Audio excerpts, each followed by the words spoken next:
आज हम बनाने वाले हैं बरीटोस ग्वाकामोली एंड साल्सा, जो हेल्दी भी है और मज़ेदार भी।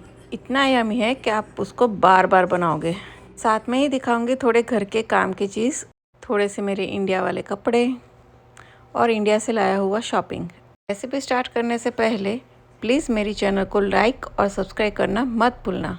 आज का दिन भी इतना खुशनुमा है। मेरे बैकयार्ड से सारे मौसम इतने सुहाने लगते हैं, हर दिन इतना प्यारा लगता है। सनसेट तो बहुत ही ब्यूटीफुल। चलो रेसिपी स्टार्ट करते हैं। रात को मैंने ना राजमा भिगो कर रखा था, लगभग 3 कप, और उसको मैंने सुबह ही 2-3 सीटी लगवा दी। राजमा बहुत ही अच्छे से कुक हो गए हैं, कनाडा के पानी की वजह से, अदरवाइज़ आई डोंट नो किस वजह से, पर बहुत ही जल्दी ये दालें सारे कुक हो जाते हैं।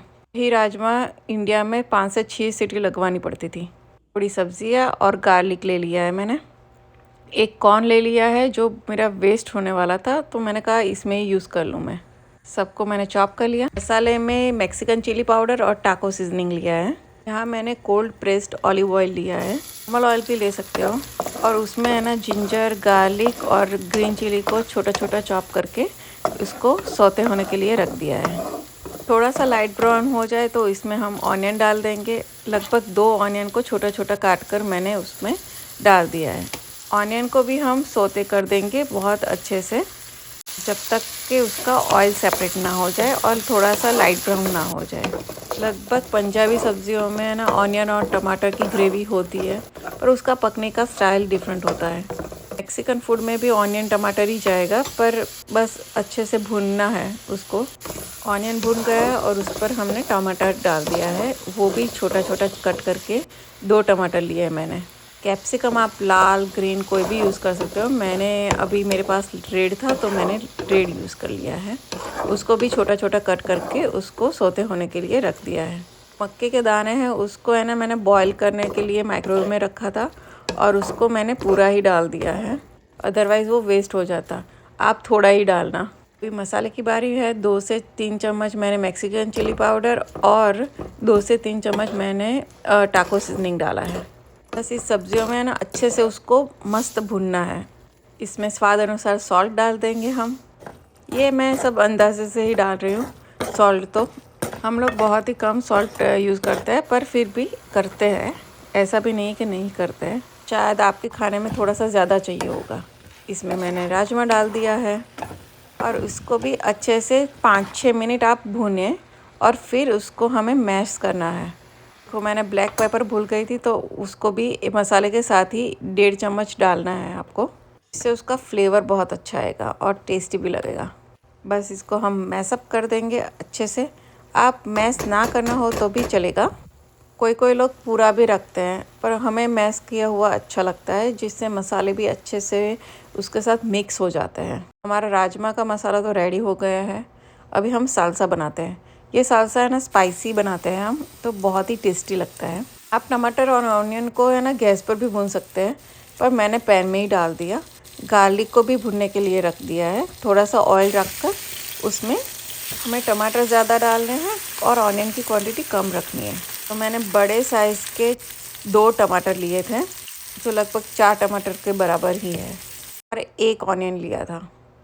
4 से 5 कलियाँ गार्लिक की ली थी।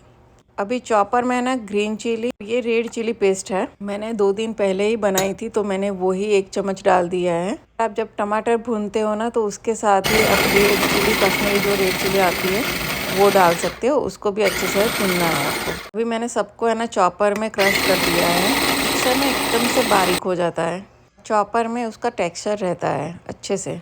इस टाइम पर आप कच्चा कांदा भी डाल सकते हो, पर मैंने नहीं डाला है। और सॉल्ट स्वाद अनुसार। ब्लैक एंड डेकर का चॉपर मेरे पास 6 साल से है और बहुत ही अच्छा है, हाईली रिकमेंडेड है। बस स्पाइसी सा सालसा बनकर रेडी हो गया है। हम अभी अपने नेक्स्ट रेसिपी में जाते हैं फटाफट। ग्वाकामोली रेसिपी तो सिंपल है, पर नाम इतना यूनिक है कि ऐसा लगता है क्या है ये रेसिपी में। 2 गार्लिक लिए हैं, बहुत ज़्यादा नहीं लेना, 2 ही लेना, और उसको है ना मैंने ग्रेट कर लिया है। मोस्टली मैंने जब रेसिपी देखती हूँ तो उसमें गार्लिक नहीं डालते हैं, पर मेरी मम्मी डालती थी और वो बहुत ही यम्मी लगता है। आप ज़रूर बनाना। बस 2 गार्लिक, पूरी रेसिपी का टेस्ट बदल जाएगा। मेरे पास जब टाइम नहीं होता ना, तो मैं सारा कुछ चॉपर में डाल देती हूँ, सबको बड़ा बड़ा काट कर, और वो अच्छे से बन जाती है। पर मैंने सोचा कि फ़र्स्ट टाइम आपके सामने दिखा रही हूँ तो मैंने कहा चलो इस तरह ही बना देते हैं फ़र्स्ट टाइम, बाद में मैं उसको चॉपर में भी दिखाऊंगी आपको कैसे बनती है। और ऑनियन और टमाटर भी मैं ऑलवेज़ कटिंग बोर्ड यूज़ करती हूँ, पर आज आपको दिखाना है तो इसलिए मैं हाथ से कर रही हूँ, पर बहुत डिफ़िकल्ट है मेरे लिए हाथ से करना। इंडिया में क्या था कि हम लोग चॉपिंग बोर्ड का यूज़ नहीं करते थे बहुत, तो सब कुछ हम हाथ से ही सब्जियाँ काटते थे। पर यहाँ पर हमको लाइक चॉपिंग बोर्ड की इतनी ख़राब सी आदत हो जाती है ना कि हर चीज़ हम चॉपिंग बोर्ड में यूज़ कर लेते हैं। स्पीड में भी कट जाती है और जितना बारीकाई से काटना है उतना बारीकाई से काट सकते हो तुम। अभी जैसे तैसे करके मैंने हाथ से ही कट कर लिया है। अभी आवाकाडो की बारी है। आपको जब बनाने की जल्दी ना हो और 2-3 दिन में प्लानिंग कर रहे हो तो पहले से ही आवाकाडो ग्रीन वाले लेकर आओ और फ्रिज में ना रखकर उसको बाहर ही रखो, तो जो आवाकाडो का जो बाहर का लेयर है वो ब्राउन होना स्टार्ट हो जाएगा 2-3 दिन में, और फिर आप उसको फ्रिज में रख सकते हो। ज़्यादा पकने के लिए भी नहीं रखने देना, बहुत काला भी नहीं होना चाहिए, अदरवाइज़ अंदर इतना ख़राब सा निकलेगा। बाज़ार से भी लेकर आए तो थोड़ी ब्राउन स्किन वाला ही लेकर आओ, dark brown skin is best, अंदर से फिर वो एवोकाडो अच्छा ही निकलेगा। आज मेरा रिस्क ही था पर अच्छा निकल गया। बस हमें सबको फॉर्क से मैश करना है। इसमें हम थोड़ा सा ऑलिव ऑयल भी डाल देंगे तो जल्दी से काली नहीं पड़ेगी। जब भी आप गुआकामोली बनाओ ना तो आप उसको ट्राई करो कि तुरंत ही 1-2 घंटे में खा लो, अदरवाइज़ वो काला ही पड़ जाएगा। बस इसको अच्छे से फॉर्क से हमें मैश करना है। बस ये सारा ताम झाम आपको शॉर्ट वे में करना हो तो चॉपर यूज़ कर लो। तो चलो हमारा गुआकामोली रेडी है। तो मोस्टली सारे इंग्रेडिएंट हमारे फिनिश हो गए। बस अभी सैलेड की बारी है। आपको जो भी डालना हो उसमें डाल सकते हो। आज मैंने बेसिक ही रखा है तो हर घर में ये सब तो मिल ही जाता है। एक्स्ट्रास में डालना है तो ऑलिव डाल सकते हो, पिकल डाल सकते हो, हैलोपिनो डाल सकते हो। फिलिंग के लिए सब हमारे जो इंग्रेडिएंट्स हैं वो रेडी हो गए हैं और सारे मैंने चख लिए हैं और बहुत ही मज़ेदार बने हैं। तो अभी शुरुआत करते हैं हम उसको असेंबल करने की। अभी बस मैंने कनाडा में ही टॉर्टिलास मिलती है, डेम्स्टर की टॉर्टिला ली है, बड़ी वाली साइज़ की। ये डार्क ब्राउन इसलिए दिख रही है क्योंकि यहाँ कनाडा में घी हुई थोड़े से उसका आटा ब्राउन ही होता है। बटर लगा कर है ना, मैंने एक साइड पर उसको सेक लिया है, उसको फ्लिप कर दिया है। उस पर फर्स्ट मैं राजमा की फिलिंग डालूंगी, दूसरे लेयर में मैं सारे सैलेड डालूंगी। आपको जितना भी सैलेड चाहिए, आपको भरना तो ज़्यादा भी भर सकते हो। तो इस पर है ना मैंने चीज़ डालना है। आपके यहाँ जो भी अवेलेबल हो ना वो चीज़ डाल सकते हो। मोज़रेला भी डाल सकते हो। स्प्रेड में तो आपको जो भी डालना है वो डाल सकते हो। मैंने मस्टर्ड स्प्रेड डाला है, फिर मैंने चिपोटले मायोनीज डाला है। यार बहुत ही यमी दिख रहा है। इसको हम फोल्ड करते हैं। अभी आप ये फोल्डिंग टेक्निक देख लो और इसको है ना अच्छे से फोल्ड करो कि जिससे है ना बाहर फिलिंग ना आ जाए। इसको आप पनीनी मेकर में भी कर सकते हो, मेरे पास है, पर इस बार मैंने पैन ही यूज़ किया है क्योंकि सबके घर में पनीनी मेकर नहीं होता है। जब भी मैं फिर से बनाऊंगी तो आपको दिखाऊंगी कि पनीनी मेकर में कैसे बनते हैं। बस ये बरीटो खाने के लिए रेडी है। हमारे घर में तो सबको मैक्सिकन फूड इतना पसंद है, बहुत ही यमी होता है। चलो खा लेते हैं, फिर मैं बताती हूँ मैं दूसरा क्या किया सैटरडे को। ये चद्दरों को मैंने ऑर्गेनाइज़ किया है। देखो यहाँ पर मैंने है ना किंग साइज़ की जो चद्दरें है उसको साइड में रखा है, जो नई वाली है उसको भी अलग से ऑर्गेनाइज करके रखा है। क्वीन साइज़ उसको भी हमने सेपरेट करके रखा है। जो मैं उंगली दिखा रही हूँ वो सारी किंग साइज़ है और वो किंग साइज़ के पिलो कवर है। सारे क्वीन साइज़ के पिलो कवर है। एक क्वीन साइज़ की चद्दर है और ये जो चौरसा कहते हैं इंडिया में वो है। समर में बहुत काम में आता है। ये जो प्रिंटेड दिख रही है ना वो सारी चद्दरें मैं इंडिया से लेकर आई हूँ।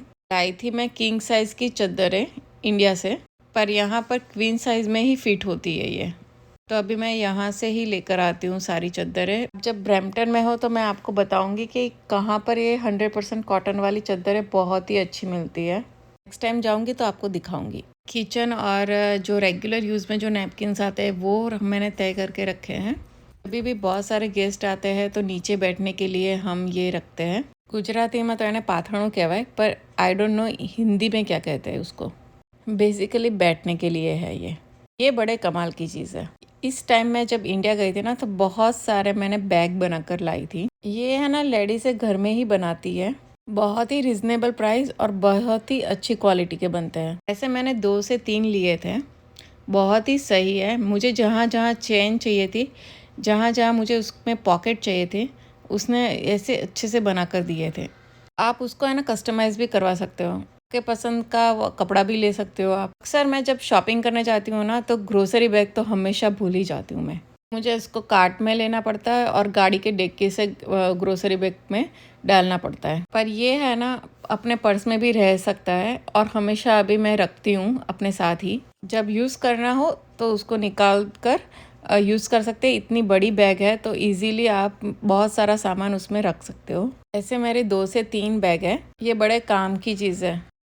अभी मैं ये इंडिया से है ना साड़ी रखने के लिए और ड्रेस रखने के लिए भी बनवा कर लाई हूँ, बहुत सारे। आपको आज है ना मेरे रेगुलर ड्रेसेस दिखाती हूँ जो हम मंदिर में जाते हैं तो पहनते हैं। और ये सब है ना मैं अपने जैसे पलंग के ड्रॉवर में ही रख देती हूँ, तो हर बार हमें बैग निकालने की ज़रूरत नहीं पड़ती है। और ये जो साड़ी कवर्स होते हैं और ये बैग कवर्स होते हैं ना, वो बाज़ार में भी मिल जाते हैं पर अच्छे क्वालिटी के नहीं मिलते हैं। ये भी कवर बहुत ही प्यारा है, थोड़ा सा ट्रांसपेरेंट है तो उसमें से आप देख सकते हो कि कौन से ड्रेसेस है उसमें। ये मैंने इंडिया से ऑनलाइन परचेज़ किया था। आपको लिंक चाहिए ना तो मुझे बोल देना, तो मैं आपको मैसेज कर दूँगी उसका। इसकी क्वालिटी भी बहुत अच्छी है, दुपट्टा भी बहुत अच्छा है और ये मुझे 2600 का पड़ा था। मटेरियल भी बहुत ही सही है। अभी इस्त्री नहीं की मैंने उसकी, जब भी पहनना होता है तब मैं इस्त्री कर लेती हूँ। मुझे ये मटेरियल बहुत ही अच्छा लगता है, इसको शायद है ना मसलिन कहते हैं। ये मैंने माउंट आबू से लिया था। ये मैंने एग्जीबिशन से उठाए थे, ये सारे चिकनकारी। मोस्टली चिकनकारी ड्रेसेस है ना वो एग्जीबिशन में बहुत सही मिल जाता है। मैं अपने बहन को बोल देती हूँ, वीडियो कॉलिंग कर देती है तो वो ले लेती है। ये भी मेरी बहन की ही चॉइस है। देखो ब्लाउज़ की भी पैटर्न इतनी प्यारी बनाई है इसने। जो पुरानी औरतें होती थी ना, स्पेशली हमारे गांव में, तो इसमें जो थोड़ा थोड़ा जो कपड़ा यूज़ किया है ना वो सारा उनके ब्लाउज़ में होता था पहले। तो मेरी बहन ने इसमें ट्रेडिशनल टच भी दिया है। ये हाथ से भरा हुआ नहीं है, ये मशीन वर्क है, पर फिर भी बहुत ही अच्छी डिज़ाइन है। और ये भी मेरे गांव का ही है। एक्चुअली मेरा गांव बड़ा सिटी है, पर हम जैसे होम टाउन में रहते हैं तो वो अपना ऐसे है ना फड़िया टाइप का होता है, तो बहुत गांव जैसी फीलिंग आती है। ये दुपट्टे को है ना वादड़ियों कहते हैं। सब चीज़ें मैंने पैक करके रख दी है क्योंकि मुझे जाना है वंडरलैंड। आई नो हेलोइन तो कब का ख़त्म हो गया, पर मेरे को ही वीडियो एडिट करने में टाइम लग जाता है। पर ये मज़े का है। उसकी है ना अभी क्रिसमस थीम और विंटर इवेंट्स भी आएंगे। कनाडा के आसपास इतना एक्टिविटी नहीं है, बस ऐसे ही टाइम पास करते हैं। आपको मेरा ये वीडियो पसंद आया हो तो प्लीज़ मेरी चैनल को लाइक और सब्सक्राइब करना मत भूलना।